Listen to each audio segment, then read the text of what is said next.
നിങ്ങളൊരു മമ്മൂട്ടി അല്ലെങ്കിൽ മോഹൻലാൽ ആരാധകനാണോ? ആണെങ്കിൽ തീർച്ചയായിട്ടും ഈ വീഡിയോ സ്കിപ്പ് അടിക്കാണ്ട് തന്നെ കാണണം. Welcome back to Jot SPK. ഇന്ന് നമ്മൾ സംസാരിക്കാൻ പോകുന്നത് തീർച്ചയായിട്ടും ഇന്ത്യയും പാകിസ്ഥാനും പോലെ ഒരു വലിയ അന്താരാഷ്ട്ര പ്രശ്നമൊന്നും അല്ലെങ്കിലും കുറേ വർഷങ്ങളായിട്ട് മലയാള സിനിമാ പ്രേമികൾ പരസ്പരം കമ്പാരിസണിലൂടെ ചിന്തിച്ചുകൊണ്ടിരിക്കുന്ന ഒരു വിഷയത്തെ പറ്റിയിട്ടാണ്. Mohanlal versus Mammootty. Who is the greatest, who is the biggest? പല ആളുകൾക്കും പല തരത്തിലുള്ള ആർഗ്യുമെന്റ്സ് ഉണ്ടാവും, പല തരത്തിലുള്ള ഒബ്സർവേഷൻസ് ഉണ്ടാവും.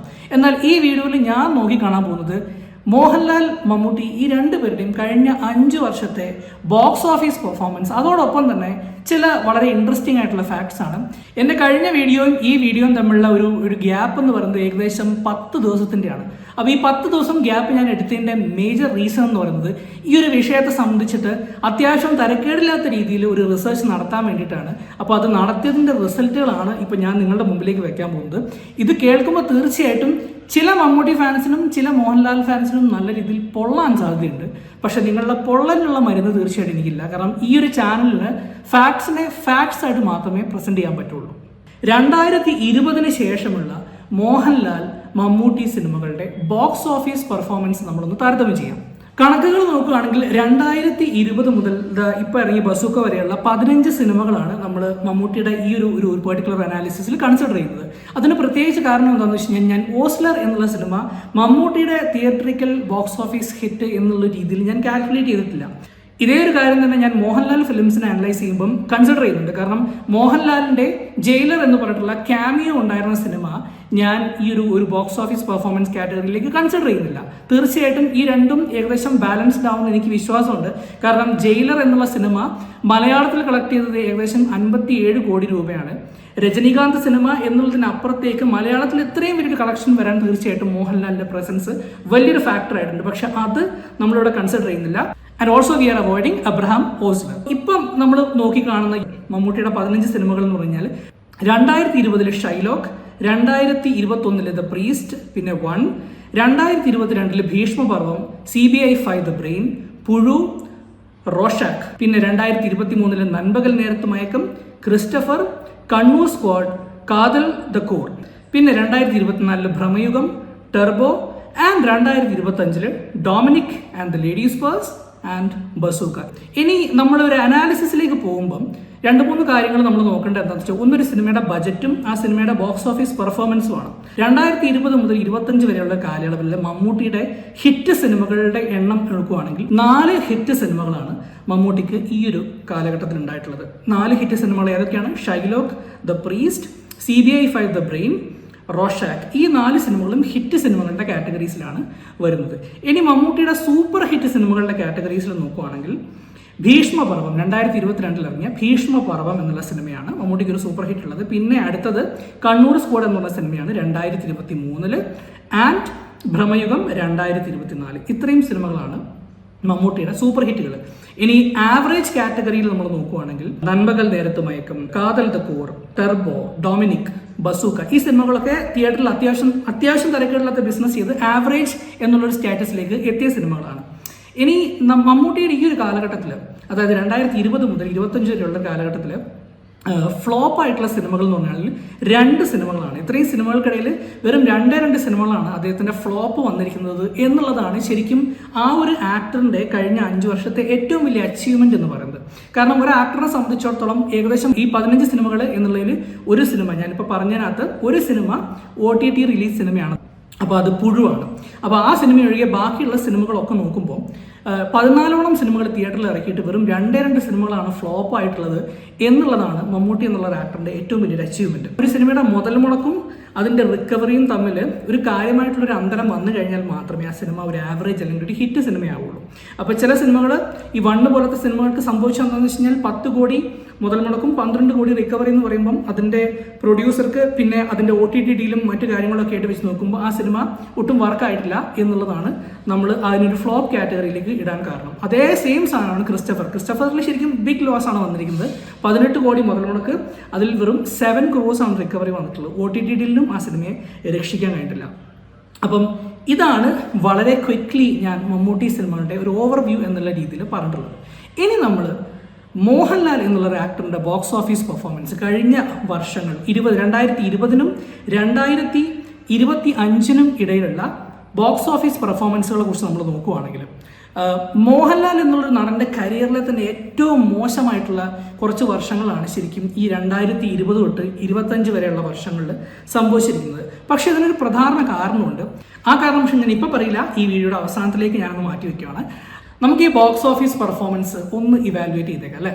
അപ്പം 2020 ബിഗ് ബ്രദർ, 2021 ദൃശ്യം 2, മരക്കാർ അറബിക്കടലിൻ്റെ സിംഹം, 2022 ബ്രോഡാഡി, ആറാട്ട്, 12th മാൻ, മോൺസ്റ്റർ, പിന്നെ 2023 അലോൺ, നേര്, മലൈക്കോട്ട വാലിബൻ 2024, ബറോസ് 2024, എമ്പുരാൻ 2025, തുടരും 2025.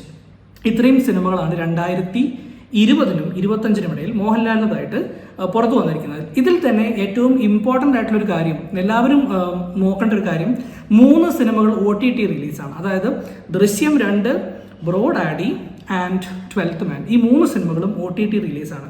ബാക്കി തിയേറ്ററിൽ റിലീസായ സിനിമകളുടെ കാര്യം നോക്കുകയാണെങ്കിൽ നമ്മൾ മമ്മൂട്ടിയുടെ ആ ഒരു നമ്പേഴ്സ് അല്ലെങ്കിൽ ആ ഒരു ഫിഗറിൽ നോക്കുമ്പം കാണാത്ത കുറേ അതിശയകരമായിട്ടുള്ള കാര്യങ്ങൾ നമുക്കിതിൽ കാണാം. ഒന്ന് എന്ന് പറയുന്നത് 3-4 ഡിസാസ്റ്റർ സിനിമകളാണ് മോഹൻലാലിൻ്റെ ഈ ഒരു കാലഘട്ടത്തിൽ ഉണ്ടായിട്ടുള്ളത്. 4 ഡിസാസ്റ്റർ സിനിമകൾ എന്ന് പറയുന്നത് അത് ഫ്ലോപ്പ് അല്ല, അത് ഭയങ്കരമായിട്ടുള്ള ലോസ് വന്നിട്ടുള്ള സിനിമകളാണ്. ഫോർ എക്സാമ്പിൾ ബിഗ് ബ്രദർ 30 കോടി ബജറ്റ്, 9 കോടിയാണ് ബിഗ് ബ്രദർ തിയേറ്ററിൽ നിന്ന് റിക്കവർ ചെയ്തത്. മരക്കാർ അറബിക്കടലിലെ സിംഹം 100 കോടി ബജറ്റുള്ള സിനിമ തിയേറ്ററിൽ നിന്ന് കളക്ട് ചെയ്തിരിക്കുന്നത് വെറും 45 കോടിയാണ്. പിന്നെ മറ്റൊരു ഡിസാസ്റ്റർ എന്ന് പറയുന്നത് അലോണാണ്. അലോണിൻ്റെ ബജറ്റ് എന്ന് പറയുന്നത് വെറും 4 കോടി രൂപയായിരിക്കാം, പക്ഷേ അതിൻ്റെ റിക്കവറി എന്ന് പറയുന്നത് 81 ലക്ഷമാണെന്ന് തിരിച്ചറിയുമ്പോഴാണ് അതൊരു വലിയ ഒരു മഹാഗുണ്ടാണെന്നുള്ളത് നമ്മൾ തിരിച്ചറിയുന്നത്.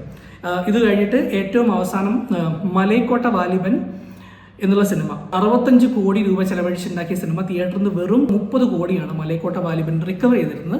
അതും ഒരു ഡിസാസ്റ്ററാണ്. ഇനി ഇതിനൊക്കെ പുറമെ, ഈ 4 ഡിസാസ്റ്ററുകൾക്ക് പുറമെ ഒരു ഗജേന്ദ്രഗുണ്ട്, ഒരു വലിയൊരു സാധനം, അതായത് ബറോസ് എന്ന് പറഞ്ഞിട്ടുള്ള ഒരു വലിയ ഗുണ്ടാണ് ശരിക്കും പറയുകയാണെങ്കിൽ ലാലേട്ടൻ്റെ കരിയറിൻ്റെ ആ ഒരു ഗ്രാഫിനെ വല്ലാണ്ട് കൂടി ഇടിച്ച് താഴ്ത്തിയെന്ന് നമുക്ക് പറയാൻ പറ്റുന്ന ഒരു ഫ്ലോപ്പ്. കാരണം ആ ഒരു സിനിമയുടെ ഒരു നമ്പർ നോക്കുവാണെങ്കിൽ നമുക്ക് ചിന്തിക്കാൻ പോലും പറ്റാത്ത ലോസാണ്. കാരണം 100 മുതൽ 110 കോടി വരെയാണ്. ഞാൻ പല സോഴ്സുകളും ആക്സസ് ചെയ്ത ശേഷമാണിത് പറയുന്നത്. ചിലർ പറയുന്നു 150 കോടി, ചിലർ പറയുന്നു വെറും 60 കോടി. ഇതിൻ്റെയൊക്കെ ഒരു ആവറേജ് എടുത്തിട്ട് ഒരു 100 മുതൽ 110 കോടി വരെ ബജറ്റുള്ള ആ ഒരു സിനിമ തിയേറ്ററിൽ നിന്ന് റിക്കവർ ചെയ്തത് വെറും 15 കോടി രൂപയാണ്. അപ്പോൾ നിങ്ങൾക്ക് ഊഹിക്കാൻ പോലും പറ്റില്ല ആ സിനിമ എത്രത്തോളം ലോസാണ് എന്നുള്ളൊരു കാര്യത്തെക്കുറിച്ചിട്ട്. അപ്പം ഇത്രയും 4 ഡിസാസ്റ്ററുകളും ഒരു ഗംഭീര ഒരു ഗജേന്ദ്ര ഗുണ്ടും കൂടെ ശരിക്കും പൊട്ടിയ ഒരു കാലഘട്ടമാണ് മോഹൻലാൽ എന്നുള്ള ഒരു ആക്ടറിൻ്റെ കരിയറിൽ സംഭവിച്ചത്. ഇനി ഞാൻ പറയാൻ പോകുന്നതാണ് ശരിക്കും ഈ ഒരു കഥയുടെ ഒരു വമ്പൻ ട്വിസ്റ്റ് എന്ന് പറയുന്നത്. ഈ ഒരു കാലഘട്ടത്തിലും ശരിക്കും മോഹൻലാലിന് ഹിറ്റ് എന്ന് പറയാൻ ആകെ എന്ന് വെച്ച് കഴിഞ്ഞാൽ നമ്മൾ ഹിറ്റ് കാറ്റഗറിയിൽ പെടുത്തിയിരിക്കുന്ന സിനിമ ഒരു പക്ഷേ പല ആളുകളും നമ്മളെ ക്രിറ്റിസൈസ് ചെയ്യും. പക്ഷേ ഞാൻ ഈ സിനിമയെ ഹിറ്റ് എന്നുള്ള കാറ്റഗറിയിൽ മാത്രം പെടുത്താൻ പ്രത്യേക കാരണങ്ങളൊന്നുമില്ല. ഒരു വളരെ സിമ്പിളായിട്ടുള്ളൊരു സ്റ്റാറ്റിസ്റ്റിക്കാണ്. എമ്പുരാൻ എന്ന് പറഞ്ഞ സിനിമയെ ഞാനൊരു ഹിറ്റ് സിനിമയായിട്ടാണ് കൺസിഡർ ചെയ്യുന്നത്. കാരണം അതിനെ പലരും ബ്ലോക്ക് ബസ്റ്റർ അല്ലെങ്കിൽ ഓൾ ടൈം ബ്ലോക്ക് ബസ്റ്റർ എന്നൊക്കെ പറയുമെങ്കിലും എന്നെ സംബന്ധിച്ചിടത്തോളം കണക്കുകൾ ഞാൻ ടാലി ചെയ്ത് നോക്കുമ്പോൾ എനിക്ക് മനസ്സിലായ ഒരു കാര്യം, ആ സിനിമ ഒരു ബ്ലോക്ക് ബസ്റ്റർ ആയിട്ടില്ല എന്നുള്ളതാണ്. കാരണം തിയേറ്ററിക്കൽ കളക്ഷൻ, പിന്നെ അതിൻ്റെ OTT ആൻഡ് സാറ്റലൈറ്റ് ഡീൽ, എല്ലാ കാര്യങ്ങളും വെച്ച് നോക്കുമ്പം അതിൻ്റെ ഇൻവെസ്റ്റ്മെൻറ്റുമായിട്ട് നമ്മൾ താരതമ്യം ചെയ്യുമ്പം ആ സിനിമ ഒരു വിജയമാണ് എന്നതിലപ്പുറത്തേക്ക് ഒരു വലിയ വിജയം ആണ് എന്ന് നമുക്ക് ഒരിക്കലും ആർഗ്യൂ ചെയ്യാൻ പറ്റില്ല. വളരെ കൃത്യമായിട്ടുള്ള സ്റ്റാറ്റിസ്റ്റിക്കൽ ഇവാലുവേഷൻ ബേസ് ചെയ്തിട്ടാണ് ഞാനിവിടെ സംസാരിക്കുന്നത്. ഇനി നമ്മൾ നോക്കാൻ പോകുന്ന 2 വലിയ ഇമ്പോർട്ടൻ്റ് ആയിട്ടുള്ള നമ്പേഴ്സാണ്. അതായത് 2023 റിലീസ് ചെയ്തിട്ടുള്ള മോഹൻലാലിൻ്റെ നേര് എന്ന സിനിമ. ഈ സിനിമയുടെ ബജറ്റ് എന്ന് പറയുന്നത് വെറും 12 കോടിയാണ്. എന്നാൽ ആ സിനിമ തിയേറ്ററിൽ നിന്ന് റിക്കവർ ചെയ്തിട്ടുള്ളത് 86 കോടിയാണ്. ഈ ഒരു റിക്കവറി സ്റ്റേറ്റസ് എന്ന് പറയുന്നത് നമ്മൾ മമ്മൂട്ടി എന്നുള്ള ഒരു ആക്ടറിൻ്റെ ആ മൊത്ത ഗ്രാഫ്, അദ്ദേഹത്തിൻ്റെ ഒരു ഗോൾഡൻ പീരീഡ് നമുക്ക് പറയാവുന്ന ഒരു മൊത്തം ഗ്രാഫിൽ നമ്മൾ നോക്കുമ്പോൾ ഈ ഒരു പെർസെൻറ്റേജിൽ റിക്കവറി വന്നിട്ടുള്ള ഒരൊറ്റ സിനിമ പോലും അദ്ദേഹത്തിൻ്റെ ടാബിലില്ല. ഇതാണ് ഈ ഒരു പെർട്ടിക്കുലർ കമ്പാരിസണിലെ ഏറ്റവും വലിയ ഹൈലൈറ്റ്. നേര് എന്നുള്ള സിനിമ 12 കോടി, റിക്കവേർഡ് 86 crores, ഹ്യൂജ് ഹിറ്റ്. അപ്പോൾ ആ സിനിമയെ ഞാനൊരു ബ്ലോക്ക് ബസ്റ്റർ കാറ്റഗറിയിലേക്കാണ് പെടുത്തിയിരിക്കുന്നത്. ഇപ്പം ചില ആളുകളൊക്കെ പറയുമായിരിക്കും ഭീഷ്മപർവം എന്തുകൊണ്ട് അത് എന്താ പറയുക ബ്ലോക്ക് ബസ്റ്ററിലേക്ക് പോകുന്നില്ല, അത് 15 കോടിയാണ് 88 കോടി റിക്കവർ ചെയ്തില്ല എന്നുള്ളത്. ഭീഷ്മപർവത്തിൻ്റെ കളക്ഷൻ എന്ന് പറയുന്നത് 15-നും 20 കോടിക്കും ഇടയിലാണ് എന്നാണ് എൻ്റെ ഒരു അനാലിസിസ് വെച്ച് ഞാൻ മനസ്സിലാക്കിയത്. ആ ഒരു സാഹചര്യത്തിൽ വരുമ്പോൾ സൂപ്പർ ഹിറ്റാണ്, ഡെഫിനറ്റ്ലി സൂപ്പർ ഹിറ്റാണ്. പക്ഷെ ഒരു ബ്ലോക്ക് ബസ്റ്റർ സ്റ്റേറ്റസിലേക്ക് പോകാൻ സാധ്യതയല്ല. കാരണം ഭീഷ്മപർവം നമുക്ക് നോക്കിയാൽ തന്നെ മനസ്സിലാവും ഒരു വലിയ സ്റ്റാർ കാസ്റ്റ് ഉള്ളൊരു സിനിമയാണ്. അപ്പോൾ ആ സിനിമയ്ക്ക് തീർച്ചയായും മറ്റുള്ള സിനിമകളുമായിട്ട് താരതമ്യം ചെയ്യുമ്പം അതിൻ്റെ കോസ്റ്റ് കൂടും. നമ്മൾ നേര് നോക്കുകയാണെങ്കിൽ നേരിൽ വളരെ കുറച്ച് സ്റ്റാർസ് മാത്രമേ ഉള്ളൂ. കുറേ പുതിയ ആളുകളും ആ സിനിമയ്ക്കകത്തുണ്ട്. ഒപ്പം എന്ന് വെച്ച് കഴിഞ്ഞാൽ നമുക്ക് പ്രിയാമണി, സിദ്ദിഖ് അങ്ങനെയുള്ള ആക്ടേഴ്സിനെയൊക്കെ കാണാം. അപ്പോൾ അതിൻ്റെ ഒരു ചെലവ് എന്ന് പറയുന്നത് വളരെ കുറവാണ്. ലിമിറ്റഡ് ലൊക്കേഷൻസിൽ ഷൂട്ട് ചെയ്തൊരു സിനിമയാണ്. So that's why this film is A block buster. അപ്പം ബ്ലോക്ക് ബസ്റ്ററിനെ കുറിച്ച് പറഞ്ഞപ്പോൾ നമുക്ക് ഈ കൂട്ടത്തിലെ കൊമ്പനെ കുറിച്ച് പറയാണ്ടിരിക്കാൻ പറ്റില്ല.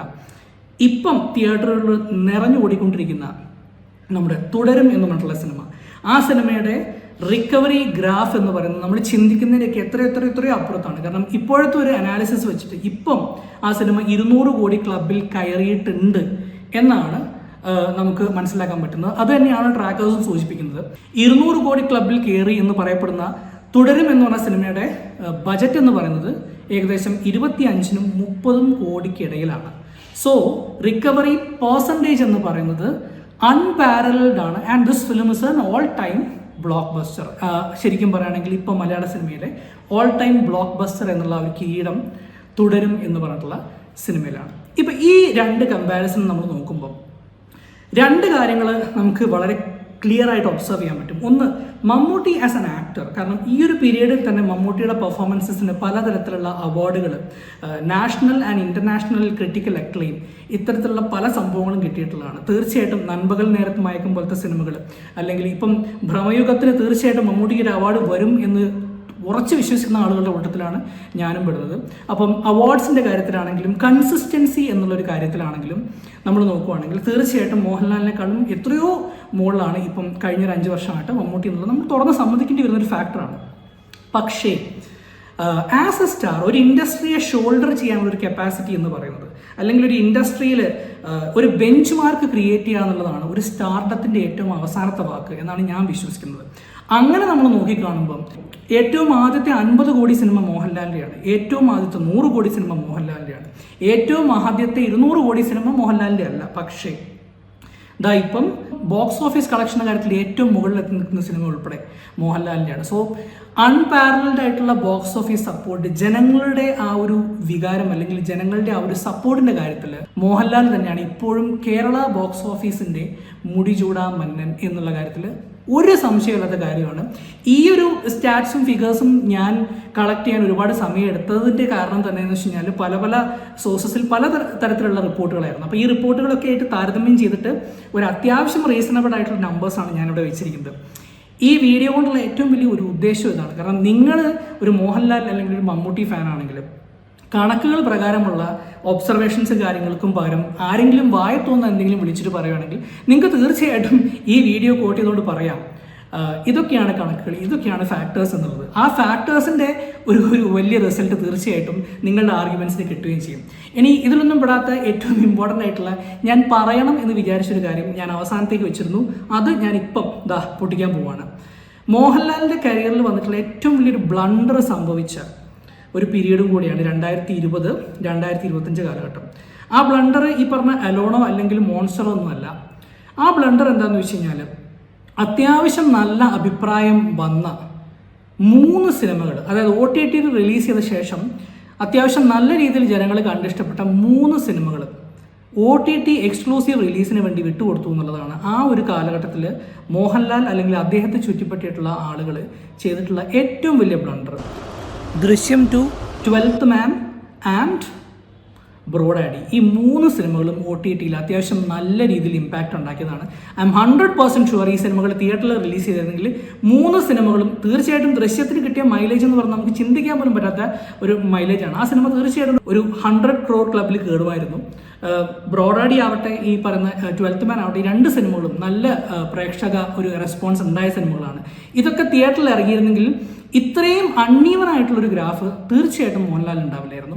കാരണം നമുക്ക് നോക്കുവാണെങ്കിൽ ഓൾ ടൈം ഡിസാസ്റ്ററും ഓൾ ടൈം ബ്ലോക്ക് ബസ്റ്ററും വന്ന ഒരു പീരീഡ്. അപ്പോൾ ഗ്രാഫ് പോയിരിക്കുന്നത് ഇങ്ങനെയാണ്. നേരെ മറിച്ച് മമ്മൂട്ടിയുടെ ഗ്രാഫ് എന്ന് പറയുന്നത് ഇങ്ങനെയാണ്.